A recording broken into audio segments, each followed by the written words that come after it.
Bismillahirrahmanirrahim. Assalamualaikum warahmatullahi wabarakatuh. Alhamdulillah wassalatu wassalamu ala asyrafil anbiya'i wal mursalin wa ala alihi wa sahbihi wa man tabi'ahum bi ihsani ila yaumiddin, amma ba'du. Kita bersyukur kepada Allah, dengan izin Allah kita bisa melanjutkan perkuliahan setelah bulan Ramadan ini, setelah hari raya Idul Fitri ini. Mudah-mudahan kita bisa menyelesaikan pertemuan sampai batas waktu yang ditentukan. Amin ya rabbal alamin. Selawat dan salam kita doakan kepada Allah, semoga disampaikan kepada Nabi yang mulia, Nabi yang kita cintai, yaitu Nabi besar Muhammad sallallahu alaihi wasallam. Allahumma sholli ala Muhammad wa ala ali Muhammad. Sebelum kita lanjutkan materi kuliah kita, Bapak mengucapkan Aidul Mubarak, selamat Hari Raya Idul Fitri 1441 Hijriah. Kullu amin wa antum bi khair, taqabbalallahu minna wa minkum. Semoga kita berada dalam keadaan sehat semuanya, dan mudah-mudahan segala amal ibadah kita selama bulan Ramadan diterima oleh Allah Subhanahu wa taala. Amin amin ya rabbal alamin. Kita akan coba menjelaskan kuliah kita ini secara ringkas, tidak panjang-panjang, tidak memakan paket internet banyak.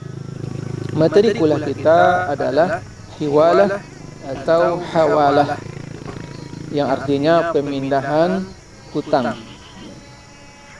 Agama kita adalah agama yang mulia, agama yang menjelaskan berbagai macam aspek kehidupan manusia. Tidak ada satupun kebaikan melainkan sudah dijelaskan di dalam agama Islam, sudah diajarkan oleh Nabi kita yang mulia, yaitu Nabi besar Muhammad sallallahu alaihi wasallam. Dan tidak ada satupun keburukan, kejelekan, melainkan sudah diperingatkan juga oleh agama kita untuk meninggalkannya. Sudah diperingatkan oleh Rasulullah sallallahu alaihi wasallam agar kita menjauhinya. Salah satu pelajaran yang dijelaskan di dalam agama kita adalah tentang muamalah. Salah satu bagian dari akad muamalah yang kita pelajari hari ini adalah tentang hiwalah. Baik, apa yang maksud dengan hiwalah? Hiwalah adalah pemindahan hutang seseorang kepada orang lain yang berhutang juga kepadanya. Itu disebut dengan hiwalah. Pemindahan hutang seseorang kepada orang lain yang mana orang tersebut juga berhutang kepadanya. Akad seperti ini sepertinya unik dan agak berbeda, tetapi ini dibolehkan di dalam agama Islam. Dibolehkan di dalam agama Islam. Dan rasanya akad seperti ini sering juga kita temui di dalam kehidupan bermasyarakat. Contohnya ketika ada kita menagih hutang kepada teman kita atau kepada saudara kita yang bergaul dengan kita. Ketika kita menagih, saya mau menagih hutang yang dulu, yang sebulan dulu. Kemudian orang tersebut mengucapkan, saya punya hutang sama si fulan, sama si anu, minta sama dia. Akad seperti ini disebut dengan hiwalah. Sudah ada prakteknya dalam kehidupan kita bermasyarakat. Kelihatannya unik. Kok bisa hutang pindah-pindah seperti itu? Tetapi di dalam agama Islam itu dibolehkan. Tetapi kita harus mengetahui syarat kemudian rukun dari hiwalah ini. Baiklah, sebelum kita membacakan hadisnya, ada yang perlu kita kenali. Ada namanya muhil, ada namanya muhal atau muhtal, atau ada namanya muhal alaih. Muhal alaih. Muhil adalah orang yang berhutang. Kemudian muhal atau muhtal itu adalah orang yang memberikan piutang, yang memberikan piutang atau memberikan pinjaman. Kemudian muhal alaih ini adalah pihak ketiga. Pihak ketiga ini orang yang akan membayar hutang kepada si muhal. Orang yang akan membayar hutang kepada si muhal atau kepada si muhtal. Jadi muhil, orang yang berhutang ini, dia bisa menduduki dua posisi. Dia bisa sebagai penghutang dan juga dia bisa sebagai pemberi hutang kepada orang lain. ketika diminta kepada si muhil, dia sudah meminjamkan terlebih dulu uangnya kepada si anu kepada orang lain. Jadi dia juga memberikan piutang kepada orang lain. Muhil orang yang memberi piutang, orang yang meminjam dan juga memberikan piutang. Muhal ini orang yang memberi piutang, kemudian memberi piutang dan dia minta kepada muhal alaih. Muhal alaih adalah orang yang membayar hutang, ini pihak ketiga. Baiklah, kita akan bacakan hadis yang berkaitan dengan hiwalah ini. Dalam sebuah hadis yang disampaikan oleh Abu Hurairah, semoga Allah meridhoinya, kata Abu Hurairah, qala Nabi sallallahu alaihi wasallam, berkata Nabi Muhammad sallallahu alaihi wasallam, matlul ghani zulmun, fa idza utbi'a ahadukum ala mali'in falyatba'. Kata Rasulullah SAW, matlul ghani zulmun. Matlul ghani zulmun. Artinya matlu ini melalaikan, menunda-nunda, mengundur-undur. Ghani adalah orang kaya. Matlul ghani artinya orang kaya, artinya orang yang sudah mempunyai kemampuan, sudah mempunyai harta untuk membayar hutang. Matlul ghani, tapi dia memperlambat-lambat. Matlu, dia melambat-lambatkan pembayaran. Dia mampu, dia sudah mempunyai harta, sudah mempunyai kekuatan, kemampuan untuk membayarnya, tetapi dilambat-lambatkan. Zulmun, ini merupakan perbuatan zalim, kelaliman. Ini sebuah perbuatan dosa, kezaliman yang tidak baik. Kenapa? Karena dia melambat-lambatkan. Ketika sudah mempunyai uang, mempunyai hutang, tidak boleh kita melambat-lambatkan. Matlul ghani zulmun, ini merupakan sebuah kezaliman, sebuah perbuatan dosa, kata Rasulullah sallallahu alaihi wasallam. Fa idza utbi'a ahadukum ala mali'in, apabila salah seorang di antara kalian dialihkan untuk meminta hutang kepada orang yang mampu, falyatba' artinya ikutilah. Falyatba' maka terimalah pengalihan hutang tersebut. Jadi hadis ini perlu kita hafal, perlu antum hafal semuanya. Apabila salah seorang di antara kita meminta hutang kepada orang yang kita beri hutang, kemudian dialihkan kepada orang lain yang mempunyai kemampuan, yang mempunyai uang, yang berada, maka kita harus ikuti. Kita harus siap menerima pengalihan tersebut. Falyatba', maka ikutilah. Inilah yang dimaksud dengan hiwalah. Dalam hadis ini dijelaskan bahwasanya apabila dipindahkan hutang kepada orang lain yang mampu, dia yang mempunyai uang, dia bersedia, maka terimalah pengalihan tersebut. Ini dalil hadis tentang hiwalah. Kemudian di dalam Al-Quran surah Al-Maidah ayat 1, Allah juga menjelaskan, A'udzubillahi minasyaitonirrajim, bismillahirrahmanirrahim, ya ayyuhalladzina amanu aufu bil uqud. Wahai orang-orang yang beriman, tunaikanlah janji-janji yang telah kalian buat. Aufu bil uqud, penuhilah janji-janji yang telah kalian perbuat. Kemudian di dalam ayat lain dalam surah Al-Baqarah, wa in kana dzu usratin fa naziratun ila maisarah.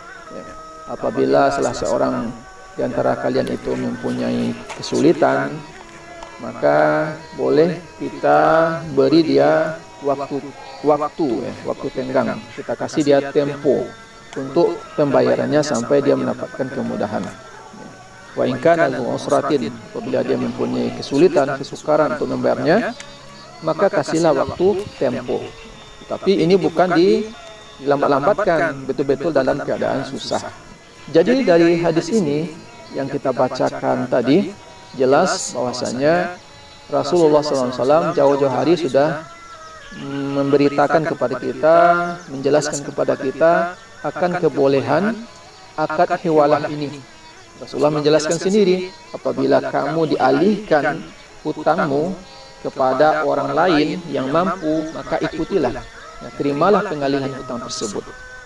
Karena akad hiwalah itu adalah pemindahan hutang seseorang ke orang lain, kemudian orang ini berhutang juga kepadanya. Jadi si A memintanya bukan ke si B, tetapi mintanya ke si C. Jadi si A orang berhutang, si B adalah orang yang memberi piutang. Orang yang memberi piutang ini meminta ke si A. Ke si A dia alihkan hutangnya ke si C. Maka pengalihan hutang seperti ini disebut hiwalah dan dibolehkan di dalam agama Islam. Kita ingat sekali lagi, berhutang tidak ada salahnya, tidak ada aibnya, bahkan dibenarkan, bahkan dimotivasi dalam sebuah ayat. Kata Allah dalam surah Al-Baqarah, "Man dzalladzi yuqridullaha qardan hasanan." Siapa memberikan pinjaman yang baik. Artinya, ketika ada orang memberikan pinjaman, memberikan piutang, ketika dilihatnya orang tersebut jujur, baik, dan bersedia untuk membayarnya, maka ini merupakan pahala yang berlipat ganda. Jadi orang yang memberikan piutang, memberikan pinjaman ini luar biasa pahalanya. Berhutang tidak aib, tidak salah. Yang salah itu adalah ketika seseorang tidak mau membayar atau lari dari hutang. Dalam sebuah hadis Rasulullah SAW menjelaskan, kata Rasulullah, "Layyul wajidi yuhillu 'irdahu wa 'uqubatahu." Artinya, orang yang melambat-lambatkan membayar hutang sementara dia mempunyai kemampuan untuk membayarnya. Orang yang berhutang, dia mampu untuk membayarnya, tetapi dilambat-lambatkan pembayarannya. Yuhillu 'irdahu, itu halal, boleh untuk dicemarkan kehormatannya. Boleh kita cemarkan nama baiknya. Boleh kita ucapkan kata-kata tegas kepadanya. Boleh kita tegur dengan keras. Wa uqubatahu, dan boleh juga kita ajukan ke pengadilan. Boleh juga kita kasuskan dia. Ini boleh. Nabi Muhammad SAW mengatakan hal demikian. Layyul wajidi, orang yang mampu, yang wajid, orang yang mempunyai kesanggupan untuk berhutang. Layyu ini artinya orang yang melambat-lambatkan, ditunda-tunda, diundur-undur. Dia mempunyai kesanggupan untuk membayarnya. Maka orang seperti ini boleh, halal, boleh untuk dicemarkan, ditegur, dikasari, diucapkan dengan kata-kata kotor. Kita tegur dia dengan ucapan yang tidak baik, atau kita peringatkan dia dengan secara keras, ini boleh. Atau kita kasuskan dia, kita kadukan dia ke pengadilan, ke hukum untuk diproses, untuk dipenjarakan. Ini boleh. Ini adalah dalam agama Islam. Oleh sebab itu, di dalam melakukan akad hutang piutang, hendaklah dibetulkan niat kembali. Bagi yang meminjamkan, bagi yang melakukan piutang, yang memberikan pinjaman, hendaklah dibetulkan niatnya. Niatnya karena membantu saudaranya. Di dalam sebuah hadis, "Wallahu fi aunil 'abdi, maka al-'abdu fi aunil akhi." Allah akan senantiasa menolong seorang hamba selama hamba tersebut membantu saudaranya, menolong saudaranya. Kemudian dalam hadis lain, Allah Subhanahu wa taala akan memudahkan urusan seorang hamba yang memudahkan urusan orang lain dari kesulitan-kesulitan yang ada di atas dunia ini. Nanti urusannya akan dimudahkan di akhirat. Ini merupakan akad ta'awun, bantu atau tolong menolong dalam kebaikan. Ini bentuk implementasi, bentuk aplikasi dari ayat wa ta'awanu 'alal birri wat taqwa, tolong menolong dalam kebaikan dan ketakwaan. Dan bagi orang yang meminjam, hendaklah dibetulkan juga niat. Ada di dalam hati niat untuk kembali membayarnya. Ada di dalam hati niat untuk segera mengembalikan pinjaman. Karena orang yang berniat di dalam hatinya untuk membayar, maka Allah akan mudahkan untuk pembayaran tersebut.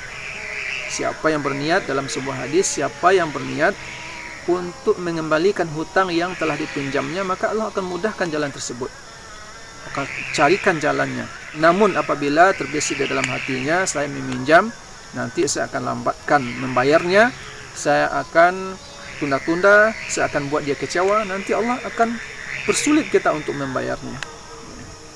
Jadi betulkan niat bagi orang yang meminjam, dan begitu juga bagi orang yang memberikan pinjaman. Supaya apa? Supaya sama-sama mendapatkan keridhaan Allah Subhanahu wa taala. Orang yang memberikan pinjaman berpahala, dan orang yang meminjam dia juga dapat pahala. Jadi jangan sekali-kali kita untuk berniat di dalam hati untuk tidak membayarnya. Karena apabila kita tidak membayar di dunia ini, nanti di akhirat kita akan membayarnya. Ya, kita akan mencari di akhirat, mencari orang yang kita zolimi. Ya, jadi jangan kita berprasangka kita meminjam uang, kemudian kita lari, kita hilang, atau kita meninggal, habis hutang kita. Tidak.